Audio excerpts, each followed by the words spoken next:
सिन्धुपाल्चोकको भोटेकोशी गाउँपालिकामा पर्ने महत्त्वपूर्ण कुण्ड हो भैरव कुण्ड।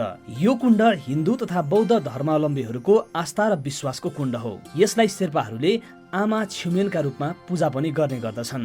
समुद्री सतहबाट 6567 मिटरको उचाइमा पर्ने पूर्वी घ्याचु भन्ज्याङको फेदीमा अवस्थित भैरव कुण्ड समुद्री सतहबाट 4124 मिटरको उचाइमा पर्दछ। स्थलरूपी नापी महाशाखाको तथ्याङ्क अनुसार 84,193 वर्ग मिटरमा फैलिएको विशाल ताल अति मनमोहक रहेको छ। तर तालको गहिराईको मापन भने अझैसम्म गरिएको छैन।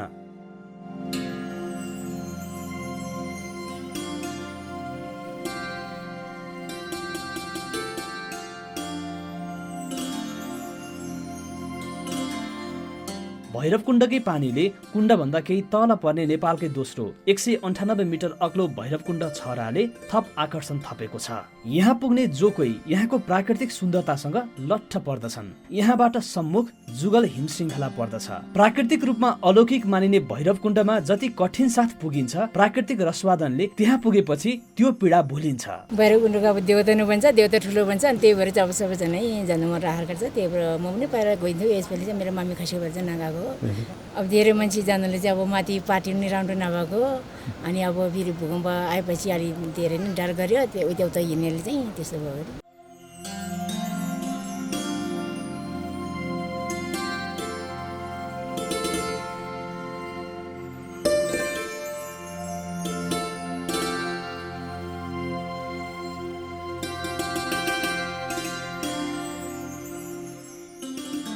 अरनिको राजमार्गको 109 किलोमिटरमा पर्ने तातोपानीको लाचाबाट अप्ठ्यारो ठाडो उकालो भिरको बाटो हिँडेर 1.5 देखि 2 दिनमा पुग्न सकिन्छ। विशेष गरी जनै पूर्णिमामा यहाँ धर्मावलम्बीहरूको खचाखच हुने गर्दछ।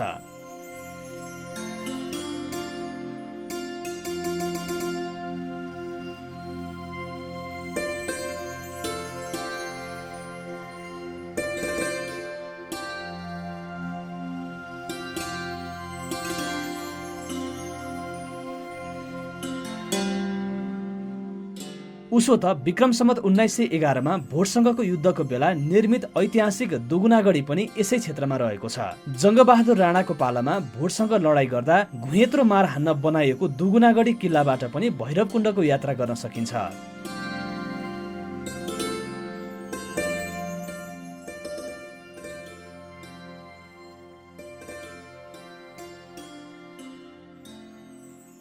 भैरवकुण्डमा अरनिको राजमार्गको डाकलाङ, काङलाङ, लिस्तीको लिस्तीमाई अर्थात् उग्रचण्डी भगवती मन्दिर हुँदै छगाम, बगाम र चकोर मकोर हुँदै पनि पुग्न सकिन्छ। भोटेकोशी गाउँपालिका अथवा प्रदेश त्यसपछि हाम्रो केन्द्रीय सरकारले चाहिँ यो भैरवकुण्ड पर्यटक स्थलमा चाहिँ कमसेकम एउटा मान्छेलाई 1000 जना मान्छे जति चाहिँ तपाईँको यो स्थलमा चाहिँ बेलुका अलिकता राम्रो बसोबास गर्ने कुरालाई चाहिँ अलिकता व्यवस्था गरिदियो भने यो चाहिँ हाम्रो यो भैरवकुण्ड तालमा चाहिँ कमसेकम यो अहिलेको भदौ पूर्णिमा मात्रै नभएर चाहिँ हाम्रो यो 12 महिना चाहिँ कमसेकम अलिकता यहाँको चलपल बढ्ने देखिन्छ।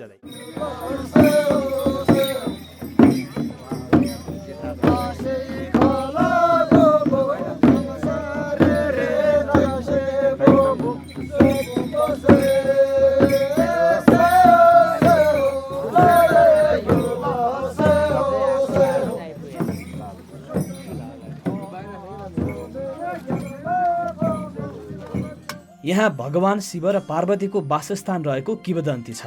महादेवको उग्र रूप अर्थात् भैरव संहारकर्ताका रूपमा मानिन्छ। भगवान शिवको क्रीडा स्थलका रूपमा भैरवकुण्डलाई लिने गरेको पाइएकाले भैरवकुण्डमा जनै पूर्णिमाका दिनमा ठूलो मेला लाग्ने गरेको हो। भैरवकुण्ड नजिकै अर्को प्रख्यात स्थल देवढुङ्गा पनि रहेको छ। कोदारी सडकको चाकु र हिन्दीबाट 45 किलोमिटर यात्रा गरेपछि दोलखाको बिगुसँग सिमाना जोडिएको देवढुङ्गा पुगिन्छ। यो वर्ष यी दुई धार्मिक स्थलमा हजारौं भक्तजनले तीर्थयात्रा गरेका छन्।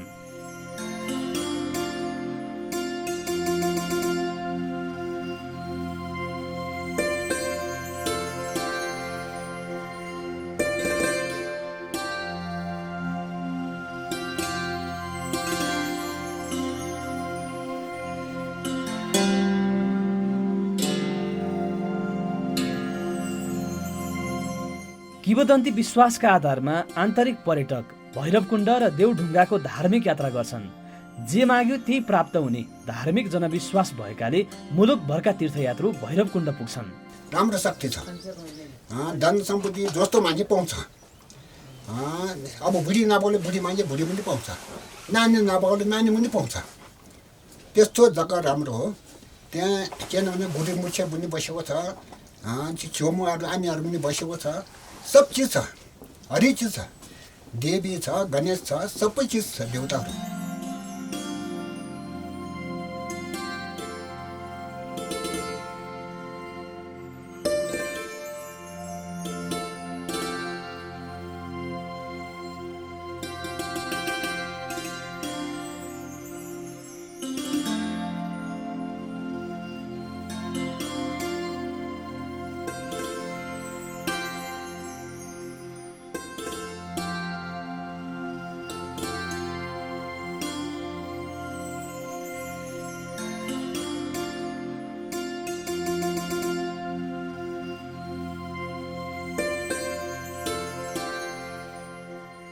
आन्तरिक तीर्थालु भौगोलिक कठिनाइको प्रवाह नगरी मेला भर्न त्यहाँ पुग्छन्। आन्तरिक मात्र होइन, चीन, भारत र पश्चिमा मुलुकका पर्यटकको रोजाइमा यी क्षेत्र रहेका छन्। भूकम्प अघि वार्षिक 1000 विदेशी पर्यटकले दुगुनागढी किल्ला र भैरवकुण्डको यात्रा गर्दथे। यहाँबाट जिल्लासहित तिब्बतको विभिन्न भूभाग दृश्यावलोकन गर्न पाइने भएकाले पर्यटक लोभिएका हुन्। तिब्बतको खासा तथा कुतीसम्मको भूभाग र काठमाडौँको धरहरा समेत स्पष्ट देखिने भैरवकुण्डबाट मनमोहक नेपाल तथा तिब्बतका हिमालहरू देख्न सकिन्छ। भदौदेखि कार्तिक र चैतदेखि जेठसम्म पर्यटक जाने सो स्थानमा युरोपियन, अमेरिकी र जापानी पर्यटक बढी आउने गरेको र सरदर 1 हप्तासम्म बस्ने गरेको पनि पाइन्छ। ठन्डा हावापानीको यस क्षेत्र यासागुम्बा, सुनपाती, 5 औँले, ठुलो ओखती, जटामसी, निर्मसी, मजेठो, चिराइतो लगायतका जडीबुटीको भण्डार हो। त्यसै गरी भैरवकुण्ड बाघ, भालु, चितुवा, ब्वाँसो, बँदेल, थारल, घोरल, हिउँ चितुवा लगायतका दुर्लभ वन्यजन्तुको वासस्थान पनि हो। हरेक वर्ष जनै पूर्णिमामा भैरवकुण्ड जाने धर्मावलम्बीको संख्या बढ्दो छ। यात्राका क्रममा विभिन्न बाधा, अडचन अनि अभाव छिचुलेर त्यहाँ पुग्ने गरिन्छ। बनाउनु पर्छ र हामीले बजेटहरू विनियोजन गरिसकेका छौँ र पानीको पनि व्यवस्थापन गर्नुपर्छ भनिकन यो वर्ष हामीले भैरवकुण्डसम्म जाने बाटोको लागि चाहिँ 50 लाख पैसा पनि विनियोजन गरिसकेका छौँ र त्यहाँको पाटी पौवा बनाउनु पर्छ भनिकन हामीले अर्को 10 लाख पैसा विनियोजन गाउँपालिका तर्फबाट गरिसकेका छौँ। आगामी वर्षलाई चाहिँ हामीले त्यहाँ चुस्त दुरुस्त हिसाबले अगाडि बढाउनुको निमित्त त्यसको लागि चाहिँ अगाडि बढिरहेको छ। बीचमा चौरीका गोठमा बास बस्नुपर्ने हुन्छ। पर्यटकहरूलाई थप सहजताका लागि अब भने गाउँपालिकाले बाटामा पानी तथा बासका लागि पाटीको निर्माण गर्ने योजना ल्याएको छ। पदमार्गको व्यवस्थापनका साथै सडकले जोड्ने लक्ष्य गाउँपालिकाको रहेको छ। नेपालकै प्रख्यात कुण्ड मध्ये यो भैरवकुण्ड पनि एक हो।